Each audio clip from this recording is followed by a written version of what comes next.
All right, guys, welcome to another video. So overnight for a lot of it was in the U.S., right? I think this came out like at like 2:43 in the morning for me. Uh, Lilith dropped some bombs on here, right? So this is a very long developers Q&A. There's like 11 of them. Out of all of them, a lot of them are interesting, but I'm going to cover three of them just so to save some time, right? So some of it's quality of life stuff, but let's actually talk about the big ones.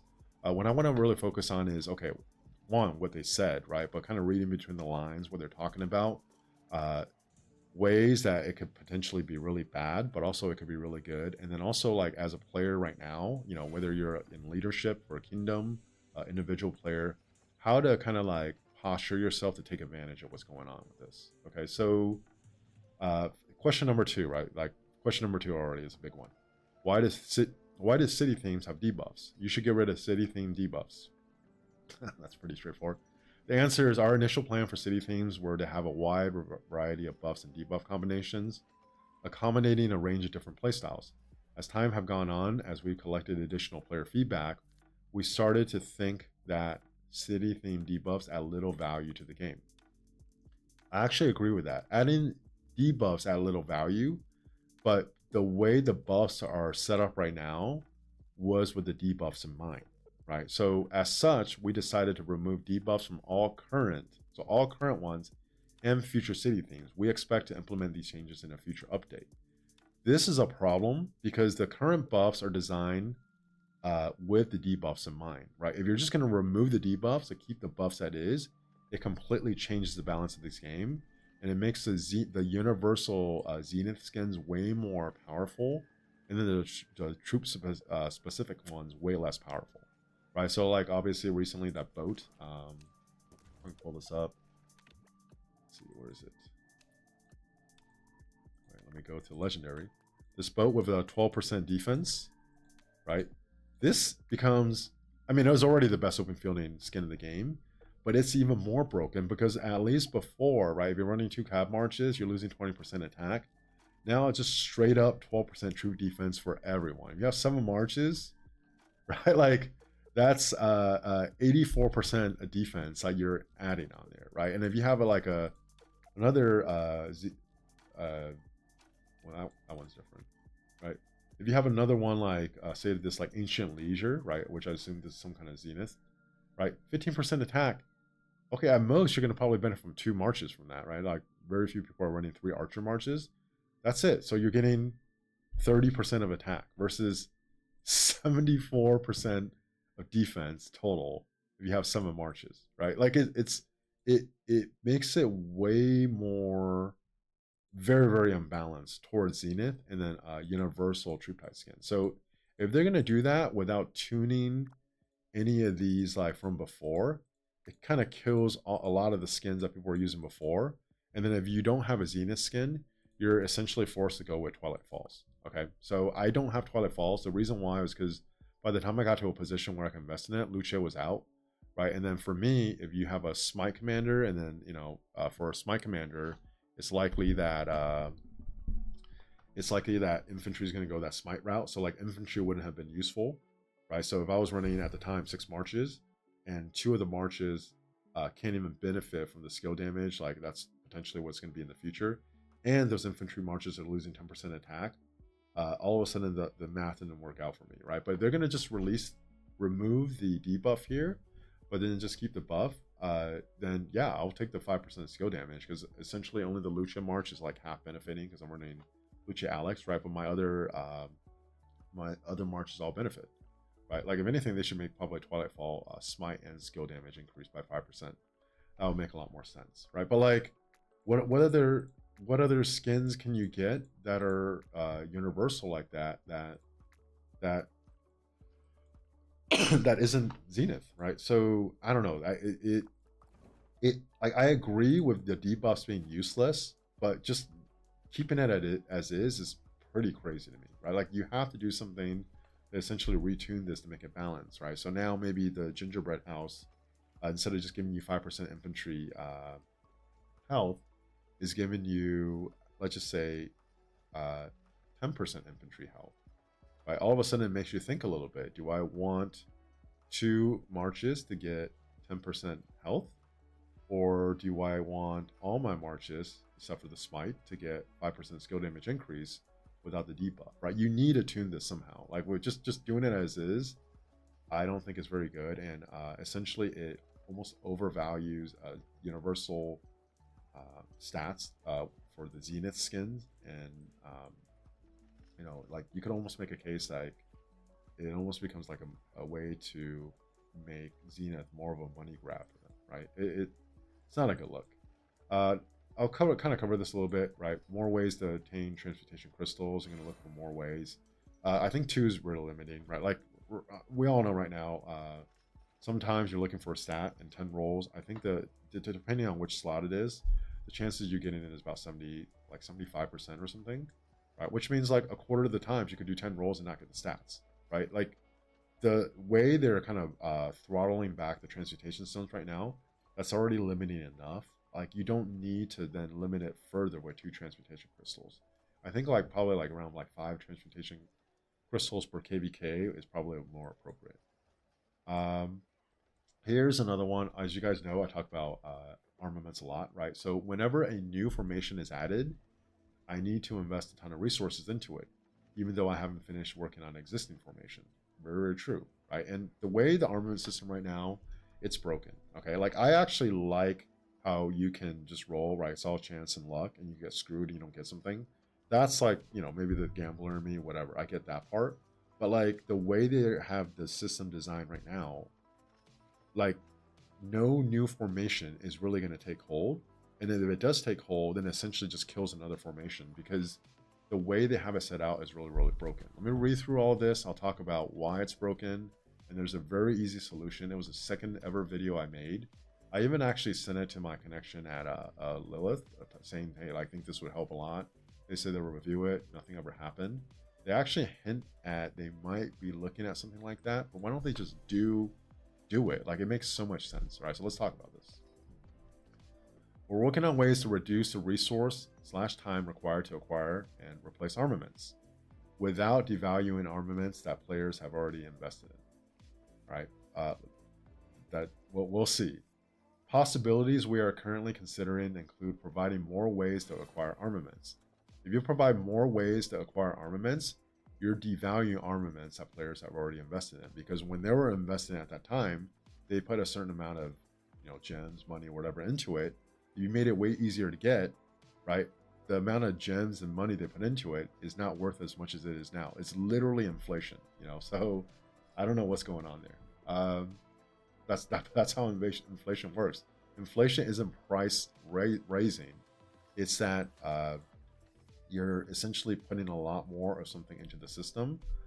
So naturally, a byproduct of that is the price going up, because the price is going to reflect essentially the purchasing power of the money in that case, or in this case,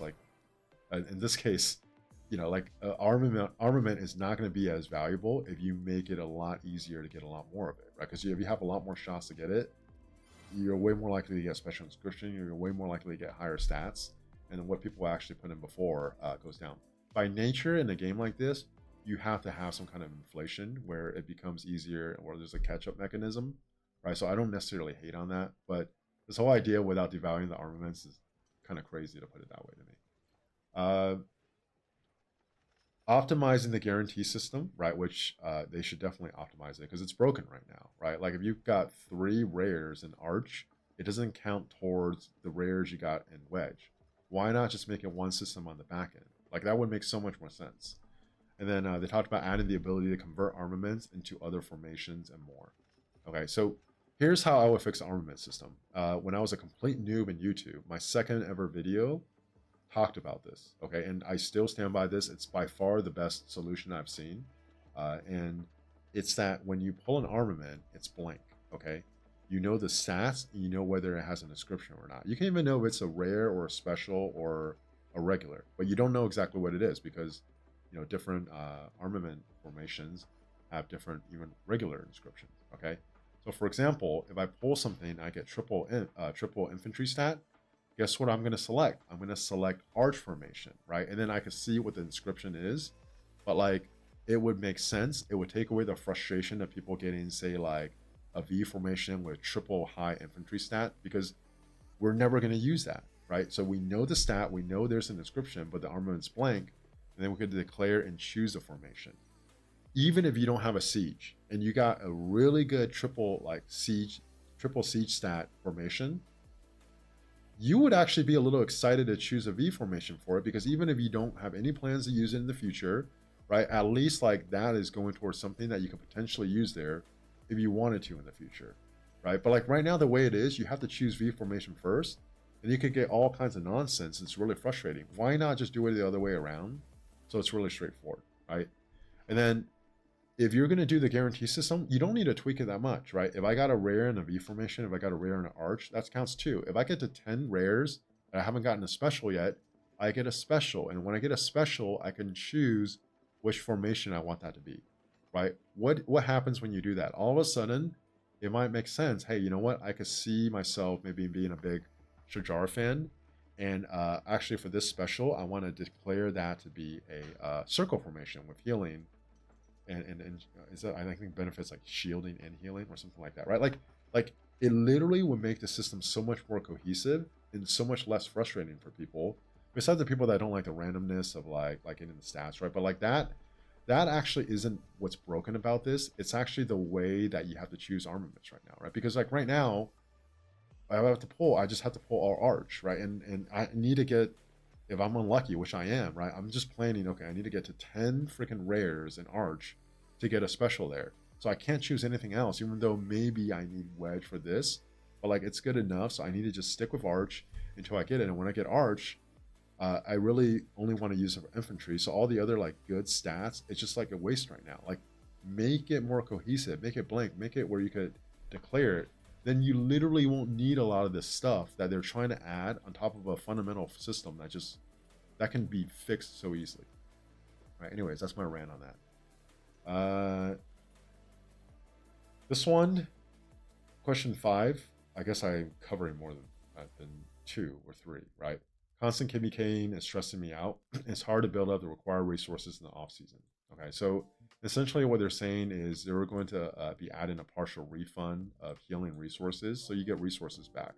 Now, the big thing I noticed when they talk about this is they don't talk about speeds at all, right? And if you know anything about speeds right now in the game, there's 3 main ways to get speeds. One is you spend, right? 2 is, especially during the off season, your kingdom as a fort does a lot of, your kingdom as a whole in the alliance does a lot of forts.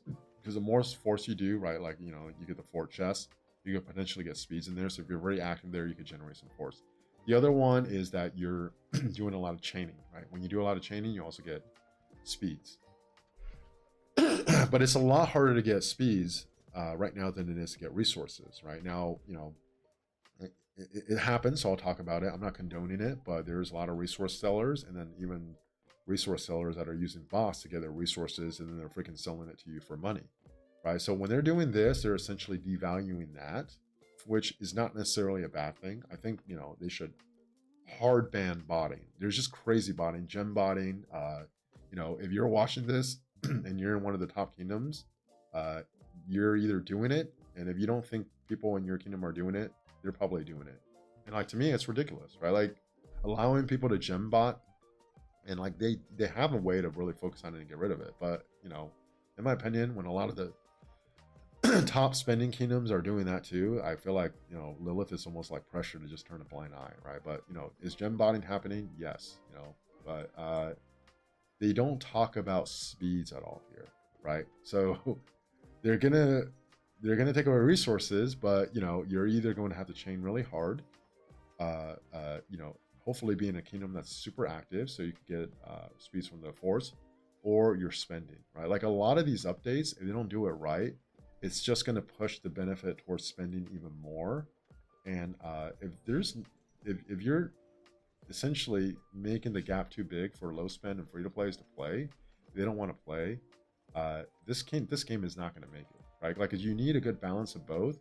You want to make it in a way where people that maybe don't spend a lot feel like they could, you know, outwork people, like through sheer activity, can at least be competitive. And like, taking away something like this, where speeds are even more important, and it's harder to get speeds, right, than resources from grinding, at least on your own, I feel like isn't necessarily a benefit. So on the surface, because this is gonna look pretty good. Oh yeah, you get resources back.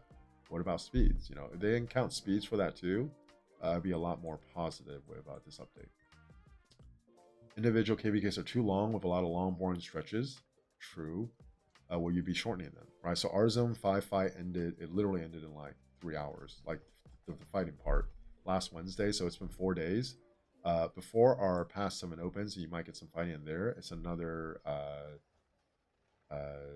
15 days, 17 days, something like that. Essentially, we'll have about 3 weeks before fighting, right? That's crazy. This is a game, and that KVK part where you're actually fighting another kingdom is the part that people enjoy the most. And to have like a system design where just between zones you have 3 weeks of waiting to do the part you really enjoy, that's really long, right? I don't think it needs to be like every day, but like I think like maybe having to wait a week, right, where you could get some kind of like meaningful fight once a week would be really exciting, especially when you factor in now the way like Diplo and matchmaking and everything goes, right? Like you could just get a complete flop of a KVK because people want to, you know, do some shady stuff or make it not fair, where a kingdom decides to sit out and farm and just ruins a KVK, and like there's just all these long stretches, right? Like even when you do matchmaking, like there's 10 days before they do matchmaking. Like you could shorten it.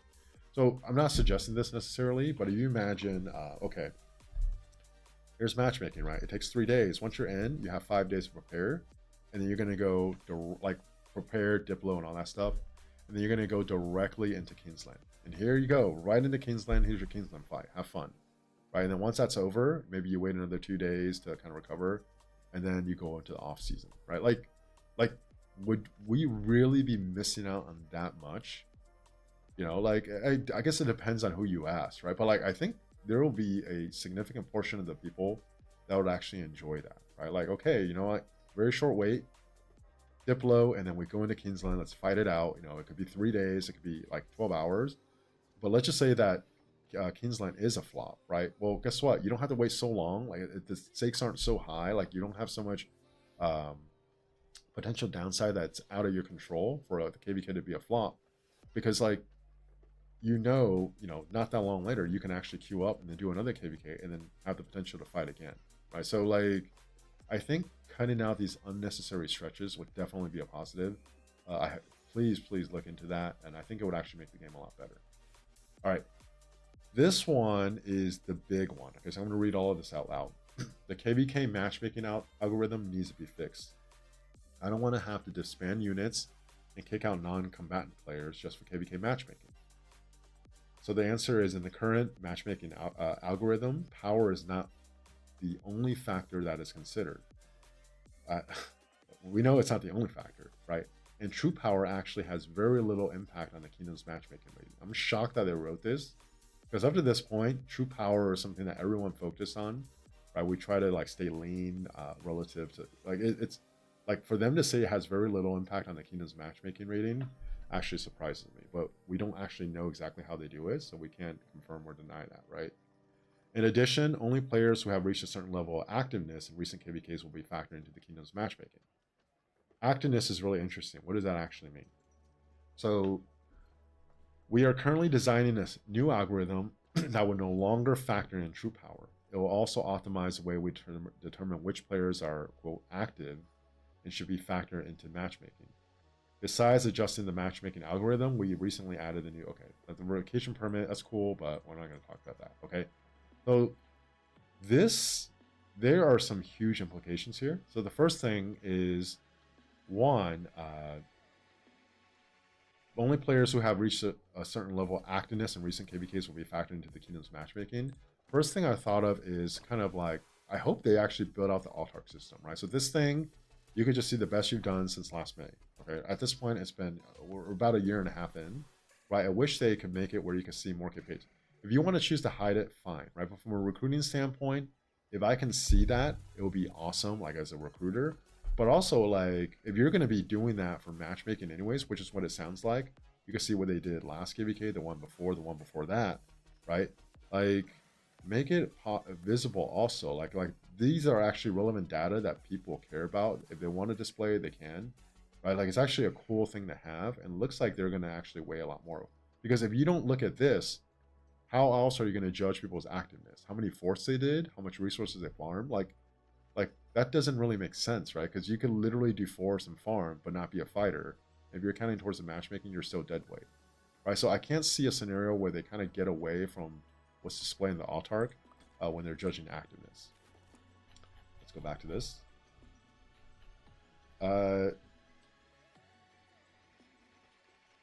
In addition, only players who have reached a certain level of activeness in recent KVKs will be factored into the Kingdom's matchmaking. And that's actually great, right? Because you have a dead weight.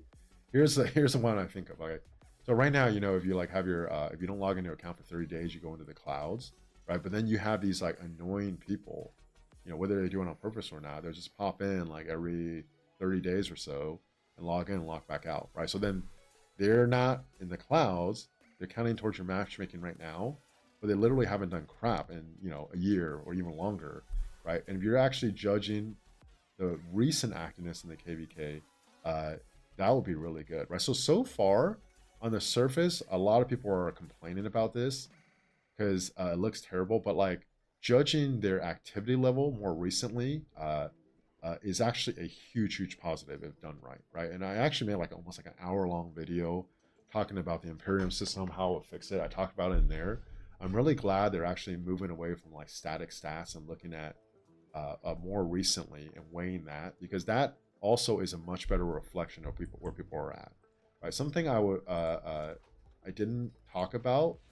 I wasn't sure if I was going to talk about it, but since I already opened that can of worms to talk about it now, is there right now there's a very easy way to manipulate KP, right? We're assuming that because you guys know if it's in Diplo, right, what are the things we look at? Power and KP, and KP is actually way more than power, right? So if I say, hey, you know what, this camp has 2 trillion KP and the other camp has 1.2 trillion KP, we say that's unfair, right? But what we don't realize is as players get older, they accumulate more and more KP, right? So a player that has 20 bill KP and a player that has 7 bill KP, the 7 bill KP player can actually be way more valuable than the 20 bill, right? Maybe the 20 bill KP player has just played a lot longer. Maybe their activity level or their spend is not the same as it was before. But from a matchmaking standpoint, the 20 bill is going to be weighed way more than the 7 bill, right? Even if it's not weighed that way by Lilith, from a Diplo standpoint, the 20 bill is weighed way more than the 7 bill, right? So one of the ideas I had when it comes to kingdom building is if you actually take players that you feel like their fighting power far surpasses what their KP number is, you can actually get a huge Diplo advantage and potentially matchmaking advantage there, right? If they're looking at recent activity, they're not factoring in this anymore.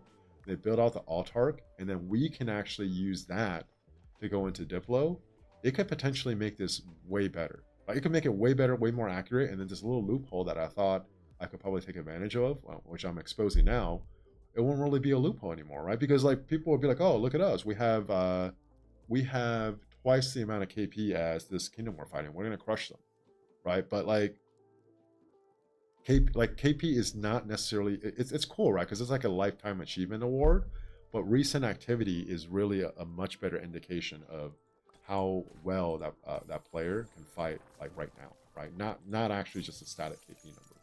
So I really do like that recent activity, like where they're going with that. Okay, now this is where I have a huge problem with it. We are currently designing a new algorithm that will no longer factor in true power. Okay, it will also optimize the way we determine which players are active and should be factored into matchmaking. I don't see any scenario where not factoring in true power could work. Okay, like zero, no scenario. Here's the reason why. Okay, so if we look over at I don't think that's the right one. If we look over at troop details, that's not it. More info, right? You can see out of the power you have, there's building power, technology power, commander power. If you're a T5 player, depending on how far you went in tech, right, usually somewhere between like 51 to 56-ish million power is building technology and commander. Maybe as more commanders come out, a little bit higher, right? But then true power is how much troops you actually have, essentially the amount of troops you can kill. Now, you know, if you play the game at all, you know when you're garrisoning, when you're swarming a structure, right? Like you're gonna take deads, right? So and then once you get below a certain amount of deads, like you just can't field anymore, right? So you need a certain amount of troops. Right now, the way matchmaking works, like smart kingdoms, they're trying to figure out a balance between having enough essentially swarming power, right? Players, big players with the ability to swarm and take deads, versus that not being such a dead weight on the field, right? So I'll make this like case. If you have a 1 billion power player that's not willing to drop at least like half of that power in a KVK, they're a dead weight right now in the current matchmaking system, right? Here's the reason why they're a dead weight, because no matter how great that player is, they have the best attitude, they have the best of the best equipment, armaments, and commanders, etc. At most, they could bring 7 players on the field, right? So you have 1 billion power player, right? And you know, when it comes to at least Diplo, we look at power, right? And Lilith is saying they don't count power, which I'm surprised they don't, right? 1 billion power, 7 troops on the field. If I divide that by 10, I have 100. I have 10 100 million power players who can also bring 7 marches on the field. At 1 billion power, I could bring 70 marches on the field versus 7, right? There's nothing that 1 billion power player can do to compete with 70 marches on the field. So from an open fielding standpoint, that 1 billion power player is a dead weight, right? Especially if they're not willing to actually swarm and drop that power. Okay, like it's just like, you know, I might offend some people, but if you're very, very high power, you're not willing to drop that power because it looks good, you're a dead weight, because from a matchmaking standpoint, you're not contributing to the open field, and you're not actually swarming in a way to match the dead weight that you are for open fielding purposes, right? Now, if they don't count it, on one hand, that sounds great because, oh my God, where'd that thing go? That sounds great because now, you know, you could have a really high power player, and this is where, like, you know, you go into the conspiracy theory. Are people complaining, you know, are the very high power players complaining to Lilith that they don't want to be counted as a dead weight anymore? So, okay, we're just not going to count your true power, right?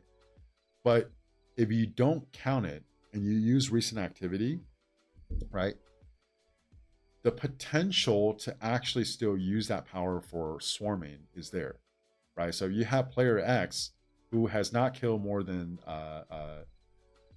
who has not dropped more than 50 million power in his lifetime ever, right? But he's at 1 billion power, right?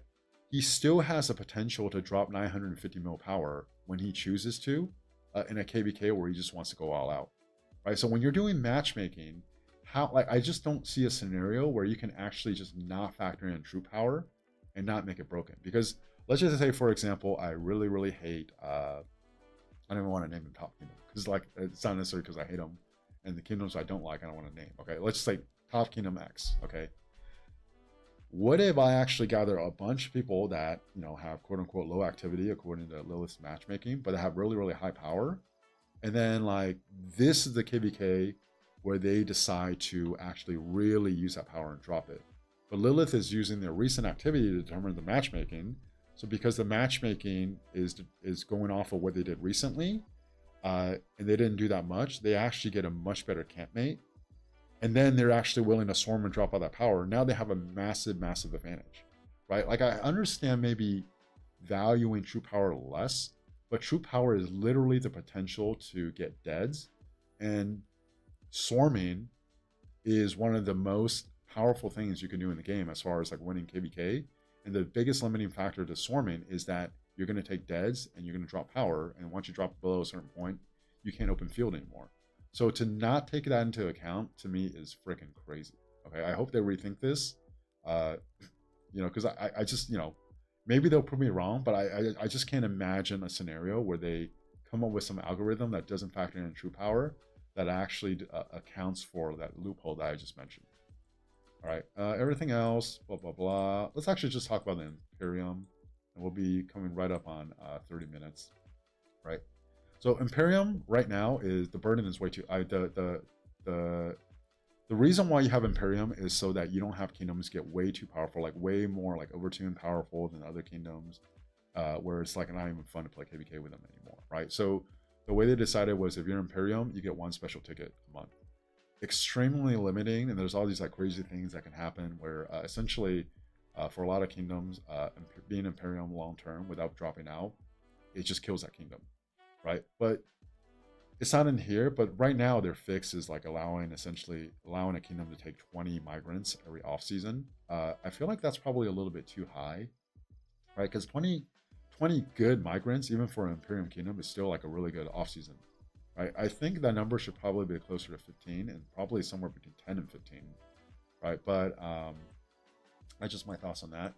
Passport pages, this one really quick. Essentially saying how like, yes, alliances can supply passports, but alliances aren't willing to do it. What are you going to do? This one kind of caught my eye. In the future, passport pages in the alliance shops will automatically restock every week. So is that at the expense of the alliance, or is that just something that goes into the shop, right? Because like it you have to put in deliberate effort to build up credits in the alliance, and you're using it for KVK, right? And to just like automatically put it into the shop every week and then have people be able to just like snatch them and buy them, right? Like I mean, I guess like you can control who comes into your alliance, so like people can't just like create a farm, come in, snatch a passport, go away at the expense of your work. But I hope they actually kind of put some thought into this to make it where it makes sense, because I don't think it should be so restrictive where it's hard for people to leave, especially people that have like farms or something. Right now, right, like if I spend $15 a month, I get 3 passports a month, right? Like that cost is actually pretty steep to get passports, right? And then you want to get credits, depending on whether the alliance or the kingdom is willing to sell it to you.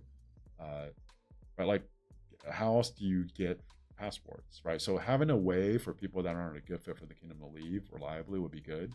I just hope they do a good job of balancing that. All right, so if you watch all the way to the end, you haven't yet, please like and subscribe. This ended up being a much longer video than I thought it was going to be, but these are just kind of like more in-depth thoughts about it. I just literally read this once and then decided to make these videos, so there's probably stuff that I missed. I didn't script this out. I don't actually, I almost never script anything. So, there's something I missed. Definitely, I'm sure people will let me know in the comments. But thank you guys for watching, and I'll talk to you guys next time.